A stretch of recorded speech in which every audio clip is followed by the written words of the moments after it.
Today is a good day. Today is my monthly shower. I'm going to show you how I shower in the van, living the van life. Well, jokes. I do shower every day. Well, actually, most days I shower. Other days, sometimes going in the ocean is good enough. But I'm going to dive into how I shower. And I recently did talk about it on a pretty fun video that a lot of people are really loving in the 7 must-know van life tips, which you can find right here. Looking like this will be linked down below, which you can check out after this video. But I've had a few extra questions that come along with showering and how I shower in the van. So I want to dive into those with you today, and I'll give you a tour of my shower in the van itself. I will tell you how I normally use the shower, and I'll tell you what I would do if I was to start van life again, knowing what I know now. Let's dive into it.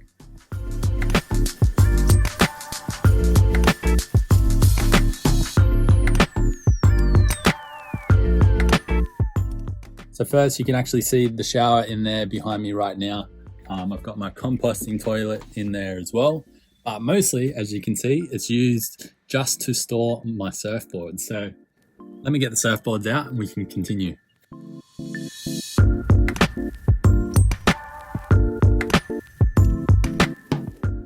As you can see, I've got my composting toilet in there. Usually when I'm using that, it's only as a really big backup.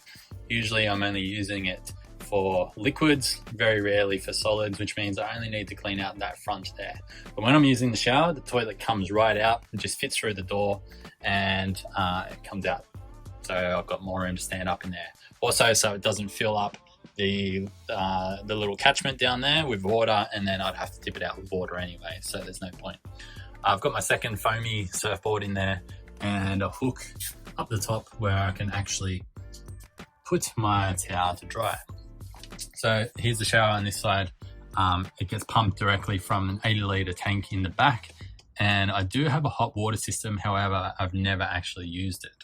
So that's how I shower when I'm in the van. But I want to tell you the other places I shower. So let's cut to that video that I mentioned before, where in the 7 must-know van life tips, where I talk about showering a little bit more. If you have one in the van, it can be super convenient. I've used my shower less than half a dozen times, so I haven't used it too much. However, the best thing about Australia, and absolutely the best country in the world, in my opinion, is that there's so many public toilets and showers all over the place. I stick around on the coast probably at least 90% of the time. I'm showering at beaches and around surf clubs, places like that. Sometimes it's an open shower where you have to wear your swimmers, and other times it's one where you can be behind a closed door and actually have a proper naked shower, which is always fun. However, you do need to get used to cold water, and cold water showers can be a bit of a challenge at times. However, they are actually super beneficial. If you look into Wim Hof, so he's this crazy Dutch guy, he calls himself the crazy Dutch guy,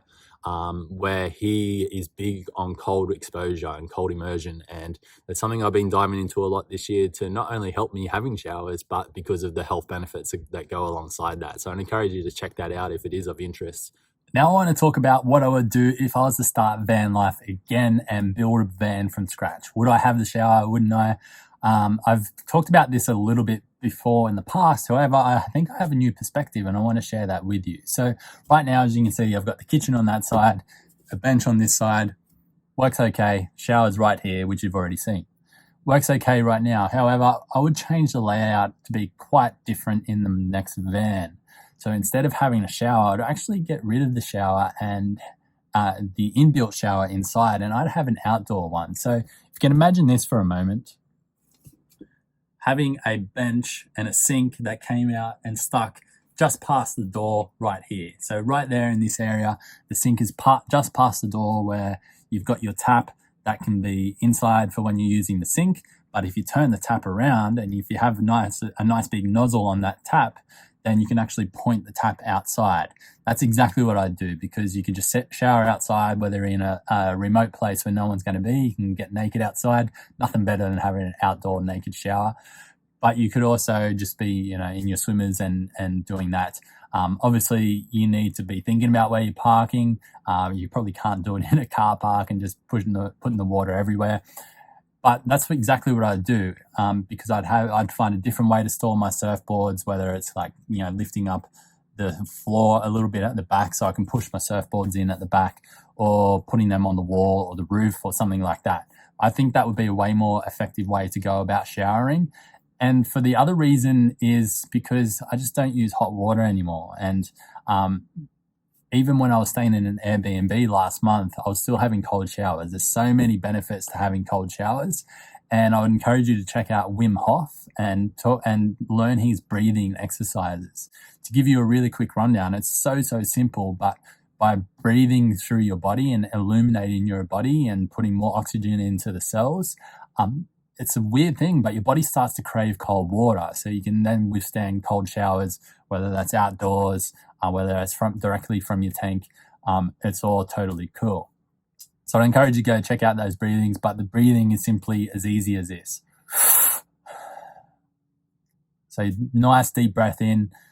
You don't breathe out, you just let whatever air wants to come out. You repeat that 30 to 50 times. Then once you've done those 30 to 50 breaths, you take a deep breath in and let 90% of it out. And you just sit with no air in your lungs for as long as you can. And for most beginners, you can sit there for a minute and a half. I know people who are sitting there for 2 to 3 minutes sometimes. I know when I first got into it years ago when I was super healthy, I could sit there with no air in my lungs for 2.5 minutes, which was mind blowing for me at that time. So you can do those breathing exercises 3 to 5 rounds. And by the end of that, your whole body is illuminated with oxygen. You've got the CO2 out of the body and you're actually craving cold water. And when you're in that cold water, as long as you keep that breathing going, it doesn't affect you whatsoever. Even your skin doesn't even get cold. And like I said, look into Wim Hof. He's an incredible person. I'm definitely helping out with a lot of that. So that's my VanLIFE How I Shower video. And I would love to hear how you shower as well. And if you got some tips from this, so leave a comment down below, hit subscribe if you're not yet, and we'll continue with more of these amazing. Look at this. So this is currently one of my favorite spots to chill during the day, just up here on the Sunshine Coast. As you can see, I'm wearing my singlet right now. It's almost winter. The weather is incredible. Normally it's sunny, but it's just a bit of a bad week this week. And it's very soon I'm going to continue traveling around Queensland here in Australia, and I want you to come on board and come on that journey with me. So hit subscribe and I'll see you in the next video. Bye bye.